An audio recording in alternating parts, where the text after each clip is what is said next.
अल्हम्दुलिल्लाह अल्हम्दुलिल्लाह रब्बिल आलमीन वल आक़िबतु लिल मुत्तक़ीन वस्सलातु वस्सलामु अला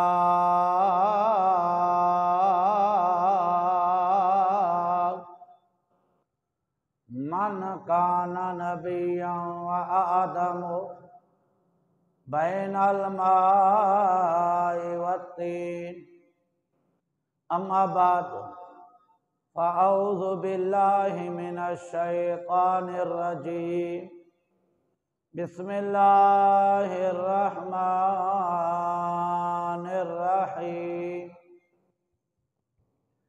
व अक़ीमुस सलाता व आतुज़ ज़काता वरकऊ मअर राकिईन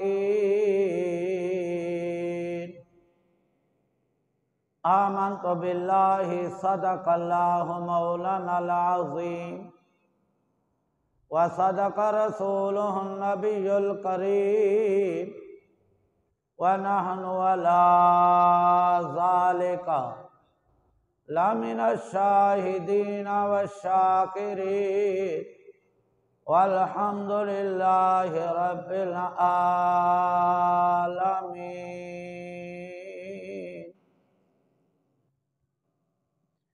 रोज़े महशर के जां गुदाज बवद, रोज़े महशर के जां गुदाज बवद, अव्वली ज़े पुरसिश नमाज बवद।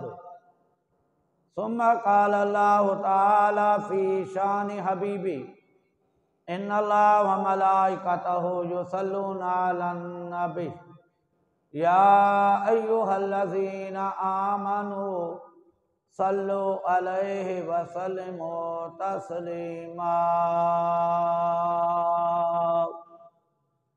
अल्लाहुम्मा सल्लि अला सय्यिदिना व सनदिना व हबीबिना व नबिय्यिना व शफ़ीना व करीमिना मवाना व मलजाना मुहम्मद व बारिक व सल्लिम व सल्लि अलैहि। अस्सलातु वस्सलामु अलैका या सय्यदी या रसूल अल्लाह। अस्सलातु वस्सलामु अलैका या सय्यदी या हबीब अल्लाह। अस्सलातु वस्सलामु अलैका या सय्यदी या रहमतल लिल आलमीन। मेरे मोहतरम मुकर्रम मोहतशम मुआज़्ज़म प्यारे बुजुर्गों, नौजवान साथियों और अजीज़ भाइयों,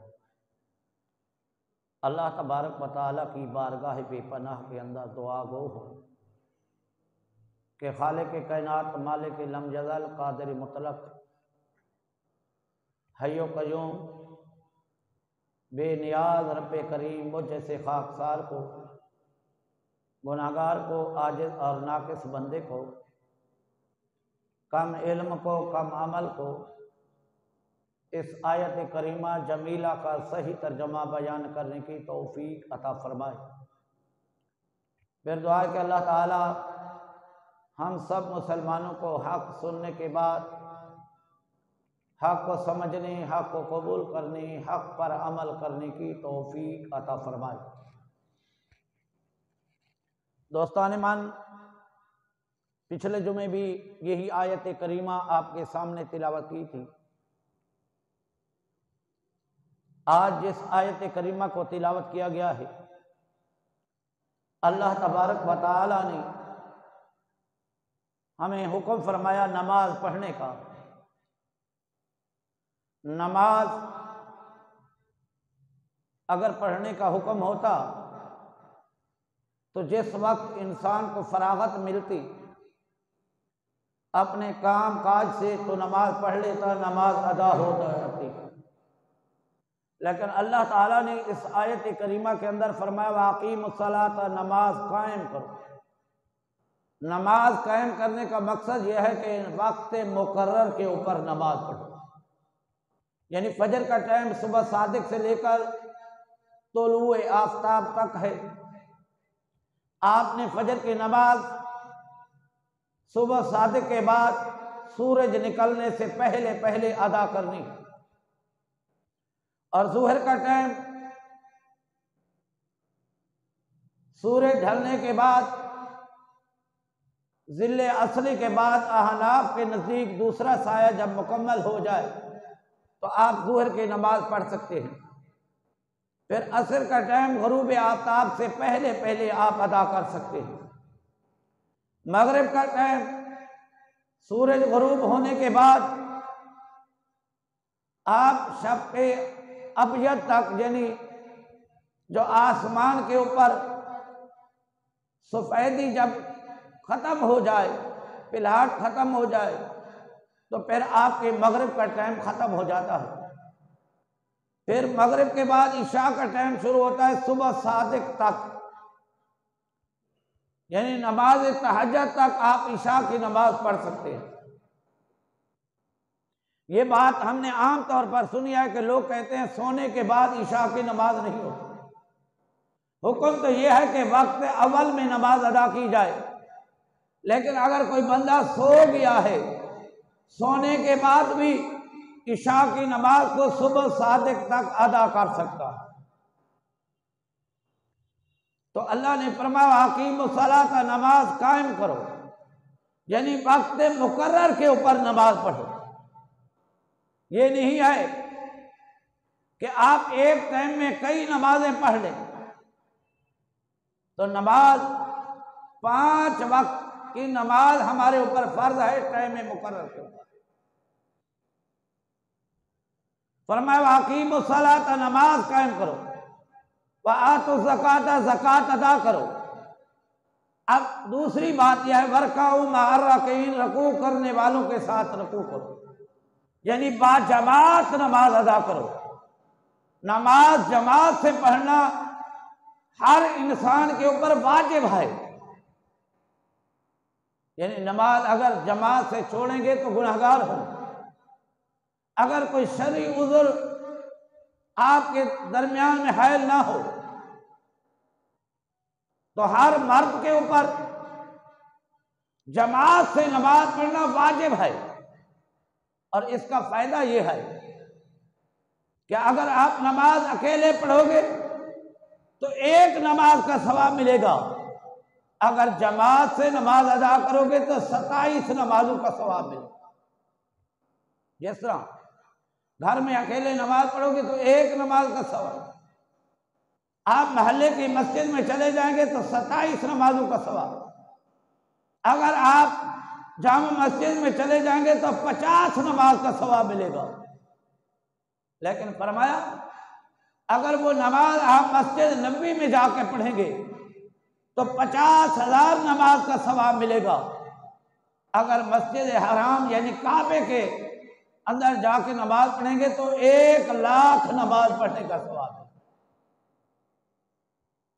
तो नमाज हर हालत में हमें पढ़नी है। आज मेरा मौजू है जमात से नमाज पढ़ने का। इसके लातादाद फयूद व बरक़ात है। जो बंदा जमात से नमाज पढ़ता है, 2 हदीसें सुन लीजिए।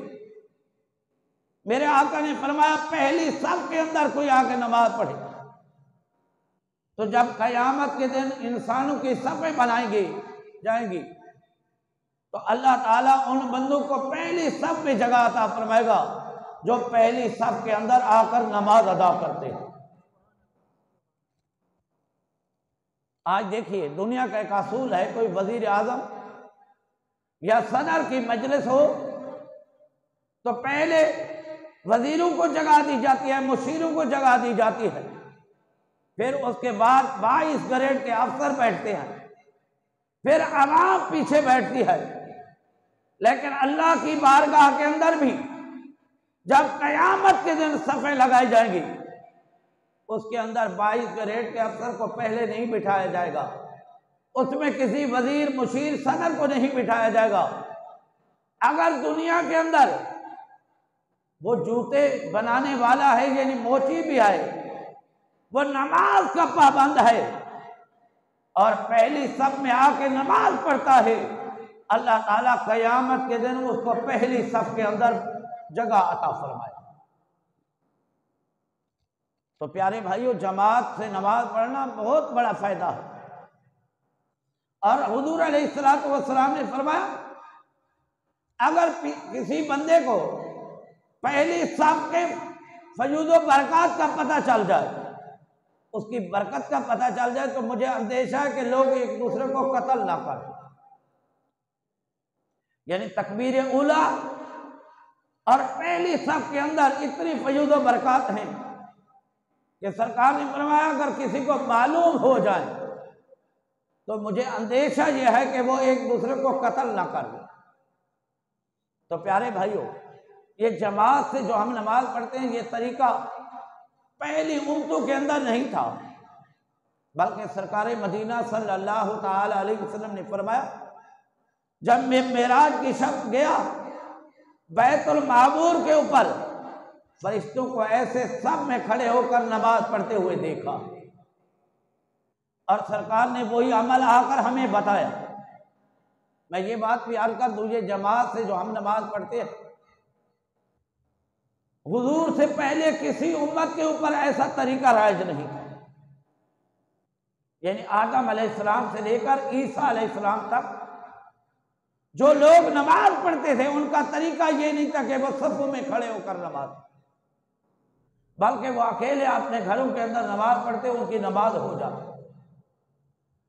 तो सरकार अलैहिस्सलातु वस्सलाम ने जब बैतुल मामूर के ऊपर फरिश्तों को सब में खड़े होकर देखा, तो सरकार अलैहिस्सलातु वस्सलाम ने अपनी उम्मत को भी वैसे नमाज पढ़ने का हुक्म फरमाया जैसे फरिश्ते नमाज अदा करते। और मेरे आका सैयदुल अंबिया सल्लल्लाहु ताला अलैहि वसल्लम कभी जमात को तर्क नहीं किया, बल्कि सहाबा किराम को भी देखे तो उन्होंने भी कभी नमाज को तर्क नहीं, जमात को। आज हम सुस्ती करते हैं, जमात को छोड़ देते। मैं यहाँ एक ज़िम्ना एक बात कर दूँ, हज़रत सैयदना मौला अली कल्लमल्लाहु वजहुल करीम से असर की या ज़ुहर की नमाज कज़ा हो, उसका सबब ये था कि हज़रत अली की गोद के अंदर आमना के लाल तशरीफ़ फरमा थे, यानी सैयदुल अंबिया तशरीफ़ फरमा थे। तो हज़रत मौला अली से नमाज असर कज़ा हो गई। दिल में ख्याल किया कि सरकार को जगाऊंगा तो बेअदबों में शामिल ना हो। जब मौला अली ने देखा कि सूरज डूब गया, आंखों से आंसू आना शुरू हुए। वो एक आंख के पानी का कतरा सरकार के चेहरे अक़दस के ऊपर पड़ा। मेरे आका बेदार हुए, फरमाया अली क्यों रो रहा है? अर्ज़ की या रसूल अल्लाह, आज मेरी असर की नमाज कज़ा हो गई। आप अंदाजा यहां से लगाएं कि हमारी कितने नमाजें कज़ा हो। हमने कभी सोचा है, हमें कभी फिक्र हुई है कि हमारी नमाजें कज़ा हो गई? तो सरकार ने फरमाया अली अगर चाहे तो एक नमाज के बदले जन्नत अता फरमा दो, अगर तो चाहे तो एक नमाज के बदले 70 अदा नमाज का सवाब दिला दो। अब हजरत मौला अली करमल्लाहु वजहुल करीम ने सरकार की बारगाह में क्या अर्ज किया? आपने अर्ज किया या रसूलल्लाह, आप मालिक हैं, चाहे तो जन्नत भी दे सकते हैं, चाहे तो 70 नमाज का सवाब अदा का भी अता फरमा सकते हैं, लेकिन मैं अली की ख्वाहिश ये है कि मेरी जिंदगी की कोई नमाज कज़ा ना हो। आज हम बड़ा दम भरते हैं कि हम अली पाक से मोहब्बत करने वाले हैं, हम हसन और हुसैन से प्यार करने वाले हैं। मेरे भाइयों, आप उनकी सीरत तैयबा को पढ़े, ना कभी हजरत अली और मुर्तज़ा की नमाज कज़ा हुई है, ना कभी हसन मुज्तबा की नमाज कज़ा हुई है, ना कभी हजरत मौला हुसैन की नमाज कज़ा हुई। हजरत अली और मुर्तज़ा ने अर्ज़ किया या रसूलल्लाह, मैं चाहता हूं कि मेरी कोई नमाज जिंदगी में कज़ा ना हो। तो हदीस पाक में ये भी है कि हुजूर अलैहिस्सलातु वस्सलाम ने सूरज को लौटाया मुहद्दिसीन ने लिखा है कि हजरत अली अगर सारी जिंदगी यानी 100 साल तक वो असर की नमाज को अदा ना फरमाते तो सूरज एक बाल बराबर भी आगे ना जाता, क्योंकि सूरज का निज़ाम, चांद का निज़ाम ये अल्लाह की कुदरत से चलता है। लेकिन उस दिन अली की नमाज के लिए वापस लौटा। जब अली अल मुर्तज़ा ने नमाज अदा की तो फिर उसके बाद सूरज गुरूब हो गया। तो मेरे प्यारे भाइयों, हजरत अली पाक की नमाज जिंदगी में कभी कज़ा नहीं, हजरत इमाम हसन मुज्तबा की नमाज कभी कज़ा नहीं, हजरत सैयदना मौला अली के लगते जिगर हजरत इमाम हुसैन की नमाज भी कभी कज़ा नहीं। बल्कि मैंने तो यहाँ तक पढ़ा है तारीख की किताबों में, हजरत इमाम हुसैन की जब शहादत का टाइम करीब आए, जिस्म के ऊपर 70 तलवारों की ज़रबें थी और बेतहाशा नेज़ों के निशानात मौजूद थे, जिस्म लौलहान था। हजरत इमाम हुसैन ने अपने कातिल से पूछा कि बता यार टाइम क्या है? उसने कहा कि असर का टाइम का है। हजरत इमाम हुसैन ने फरमाया फिर एक लम्हा ठहर जा, मुझे नमाज असर अदा करने। अल्लाह अकबर। मेरे और आपके सर में दर्द हो तो हम नमाज छोड़ दें, आपके और मेरे जिस्म के अंदर बुखार की हरारत हो तो हम नमाज छोड़ देते, लेकिन हम नबी के नवासे की शान को तो देखें कि जान देने की बारी थी तो फिर भी नमाज की फिक्र थी। हजरत इमाम हुसैन ने भी नमाज कभी कज़ा नहीं, बल्कि हम जिस नबी का कलमा पढ़ते हैं उस नबी की नमाज भी कभी कज़ा नहीं। अल्लाह अकबर। मैं हदीस एक मशहूर अर्ज कर दूं। सरकार मदीना सल्लल्लाहु ताला अलैहि वसल्लम मस्जिद नबी में तशरीफ फरमाते। बुखारी शरीफ के अंदर हदीस है, एक सहाबी रसूल आया जो आंखों से नाबीना था, आकर अर्ज करता या रसूलल्लाह मैं आंखों से नाबीना हूं, बल्कि मुहद्दिसीन ने कहा 7 कौल उसने पेश किया। एक ये भी कहा कि मैं आंखों से नाबीना हूं, दूसरा ये कहा कि मेरा घर मस्जिद नबी से दूर है, तीसरा उधर ये पेश किया कि बारिश आ रही है, कीचड़ भी है, तीसरा उधर पेश किया कि मेरा जिस्म, मेरी हड्डियां भी कमजोर हो चुकी हैं, अब मैं बूढ़ा हो चुका हूं, चौथा उधर ये भी पेश किया कि या रसूलल्लाह मुझे हाथ पकड़ कर ले आने वाला कोई नहीं। तो मेरे आका सैयदुल अंबिया सल्लल्लाहु अलैहि वसल्लम ने उसको इजाजत अता फरमाई कि जा तू नमाज घर में पढ़ लिया। हदीस पाक में यह है कि जब वो उठकर जाने लगा, मेरे आका ने फिर उसको याद फरमाया। पूछा सहाबी क्या तेरे कानों के अंदर आवाज की, अजान की आवाज भी आती है? अब ये सुनिए, हम लोग सुस्ती करते हैं। उस सहाबी रसूल ने कहा कि या रसूलल्लाह मेरे कानों के अंदर आजान की आवाज आती है। तो सरकार ने फरमाया फिर घर में नमाज ना अदा कर, मस्जिद में आकर जमात से नमाज अदा। अब ये सहाबी रसूल था, सरकार का कलमे पढ़ने वाला था, मेरे आका के पीछे नमाज अदा करने वाला था। तो सरकार ने फरमाया चाहे तू नबी ना है, तेरा घर मस्जिद से दूर ही क्यों नहीं है, और तेरे लिए हुक्म यह है कि तू घर में नमाज ना अदा किया कर, मस्जिद में आकर नमाज जमात से अदा किया। तो मेरे प्यारे आका सैयदुल अंबिया के गुलामों, आप अंदाजा फरमाइए इस बात से कि आज हम कितनी सुस्त और काहिल हैं कि हम जमात से नमाज को तर्क कर देते हैं। हम ये कहते हैं कि फजर की नमाज तो हम घर में पढ़ लेते हैं। मेरे आका के फरमान के मुताबिक जो बंदे के कान में अजान आवाज पहुंचे वो घर के अंदर नमाज पढ़ेगा तो उसकी नमाज नहीं हो। मर्दों के लिए हुक्म है कि वो जब अजान की आवाज सुने, हय्या अलल सलाह की आवाज सुने, हय्या अलल फलाह की आवाज सुने, इसका माना यह है कि नमाज की तरफ आओ, फलाह की तरफ आओ, कामयाबी की तरफ आओ।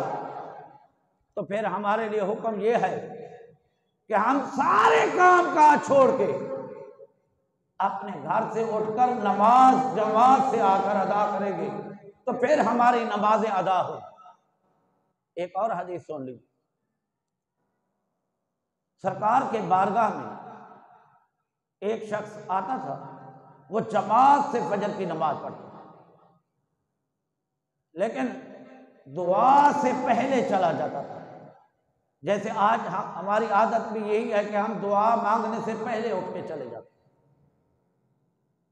हत्ता कि दुआ का हुक्म कुरान में है।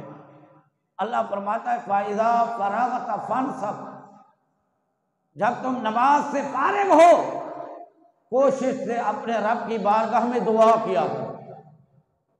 एक हदीस के अल्फाज ये भी हैं, दुआ मखल इबादत, दुआ इबादत का मगज है। तो हमें दुआ मांगनी चाहिए। तीसरी हदीस ये भी है कि सरकार ने फरमाया 40 मुसलमान जिस मकाम पे जमा हो उनमें एक अल्लाह का नेक बंदा होता है, जिसकी वजह से अल्लाह 39 की दुआ को कबूल फरमाए। तो मेरे प्यारे भाइयों, वो सहाबी रसूल था, वो जमात से नमाज पढ़ता था लेकिन दुआ से पहले चला जाता था। सहाबा किराम ने अर्ज़ की, या रसूलल्लाह, आपका गुलाम है, नमाज तो आपके पीछे पढ़ता है लेकिन जमात से नमाज पढ़ने के बाद दुआ से पहले चला जाता।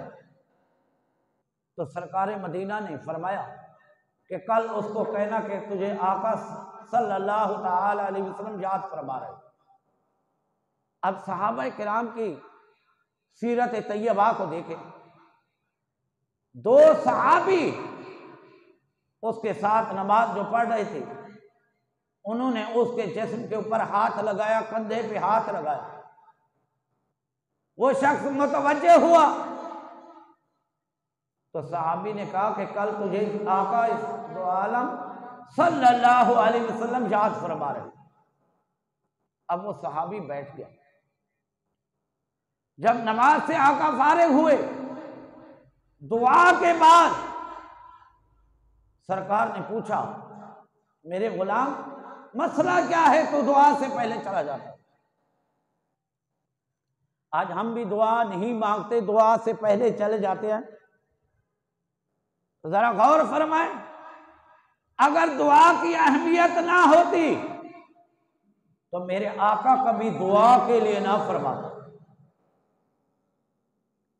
तो वह सहाबी रसूल था, कहने लगा, या रसूलल्लाह, मेरे घर के साथ जो पड़ोसी है वो गैर मुस्लिम है, यहूदी है। उसके घर के अंदर खजूर का दरख्त है।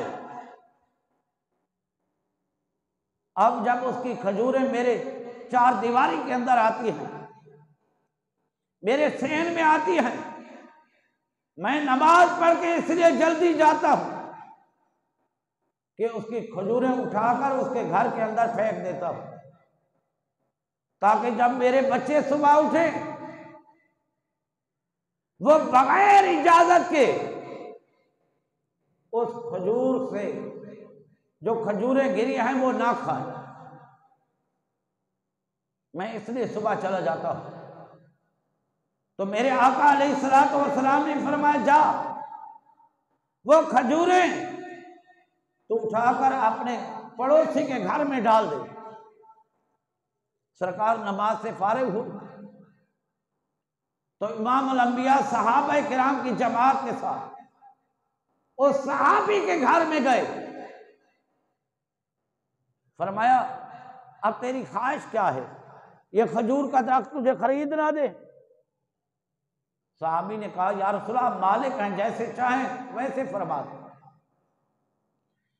अल्लाह अल्लाह, मेरे प्यारे नबी के गुलामों, सरकार ने फरमाया यहूदी को बुलाओ। जब यहूदी को बुलाया तो आपने फरमाया क्या तू खजूर का दरख्त बेचना चाहता? उसने कहा या रसूलल्लाह जैसे आप चाहें कर।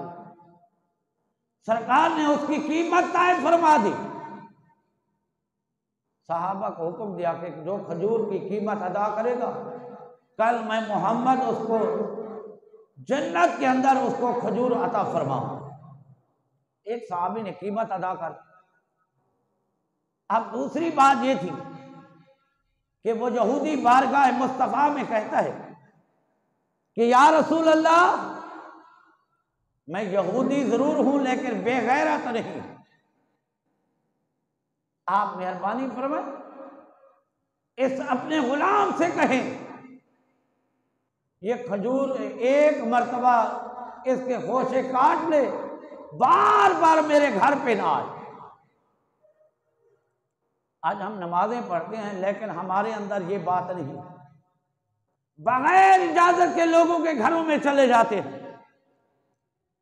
तो मेरे प्यारे भाइयों, वो गैर मुस्लिम था, यहूदी था, लेकिन उसने कहा कि या रसूलल्लाह मैं यहूदी जरूर हूं लेकिन बेगैरत नहीं, ये बार बार मेरे घर में ना आए। सरकार ने फरमाया अगर तू चाहे तो ये खजूर का दरख्त तेरे घर से चलकर मेरे सहाबी के घर में आ जाए। उसने कहा फिर मुझे तो कोई इतराज नहीं। तो मेरे आका ने फरमाया जा उस खजूर के दरख्त से कहे कि तुझे आका याद फरमा रही है। तो सरकार ने फरमाया उस खजूर के दरख्त को जा मैं मुस्तफा का पैगाम दे कि वो इस मकान को छोड़कर दूसरे मकान के तरफ मुंतकिल होगा। हदीस पाक में है जब यहूदी ने जाकर हुजूर का पैगाम सुनाया खजूर के दरख्त को, तो वो खजूर का दरख्त जो था वह आगे हिला, पीछे हिला, दाएं हिला, बाएं हिला। नबी पाक का कलमा पढ़ते हुए, नबी की जात पर दरूद पढ़ते हुए उस यहूदी के घर से चल के मुसलमान के सहन में आ गया। जब यहूदी ने ये सरकार का मौजज़ा देखा तो कहता है या रसूलल्लाह मुझे भी अपना कलमा पढ़ा दे। तो सरकार ने फरमाया पढ़ ला इलाहा इल्लल्लाहु मुहम्मदुर रसूलुल्लाह। यहूदी ने कलमा पढ़ लिया, दरख्त को चलते हुए देखा। अब सहाबी रसूल था जो, सरकार ने उससे फरमाया कि मेरे भाई अब तेरा कोई मसला? कहने लगा या रसूलल्लाह मुझे दूध की भी बड़ी सख्त जरूरत है। हदीस पाक में सरकार ने फरमाया तो लोहे की कीलें लेकर आओ। आपने एक कील अपने दस्ते मुबारक से उस खजूर के तने के अंदर लगा दो। फरमाया जब तुझे दूध की जरूरत हो इस कील को निकाल लेना, अपने दूध की जरूरत पूरी कर लेना। हदीस पाक में यह है कि वो सहाबी रसूल कुछ अरसा तक उस खजूर के सूखे हुए तने से दूध लेता रहा। कुछ दिनों के बाद उस खजूर के दरख्त ने दूध देना बंद कर दिया। नबी पाक का गुलाम था, सरकार की बारगाह में गया, कहने लगा या रसूलल्लाह खजूर का दरख्त दूध देना बंद कर दिया। मेरे आका ने फरमाया जाओ पूछो उस दरख्त से कि तूने दूध देना क्यों बंद किया है। अब खजूर के दरख्त ने जो जवाब दिया सरकार की बारगाह में, कहने लगे या रसूलल्लाह मैं दूध देता रहा लेकिन जब बेनमाजी इंसान की हड्डी कौवा लेकर मेरे ऊपर आया बैठा, दूध तो दूध मेरे तने का पानी भी खुश्क हो गया। अब बेनमाजी की नहूसत को देखें कि आज 12 मर्तबा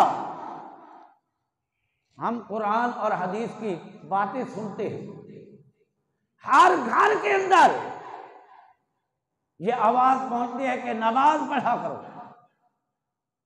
हम नमाज नहीं पढ़ते, मोहल्ले के मोहल्ले भरे पड़े हैं, लेकिन मस्जिद के अंदर चंद लोग आते हैं। मैं यहां एक वाकया और बयान कर दूं। एक बादशाह था और एक मुशीर था। अब बादशाह की आदत ये थी कि वो नमाज नहीं पढ़ता था। वजीर जो था वो नमाज का आदी था। बादशाह वजीर दोनों सफर कर रहे थे। जब जंगल में पहुंचे, नमाज का टाइम करीब हुआ। वजीर ने बादशाह से कहा, बादशाह सलामत, मुझे इजाजत दे, मैं नमाज पढ़ लूं। बादशाह ने कहा, ठीक है, मैं मस्जिद के गेट पे बैठ जाता हूं, आप नमाज। अब जो नमाजी वजीर था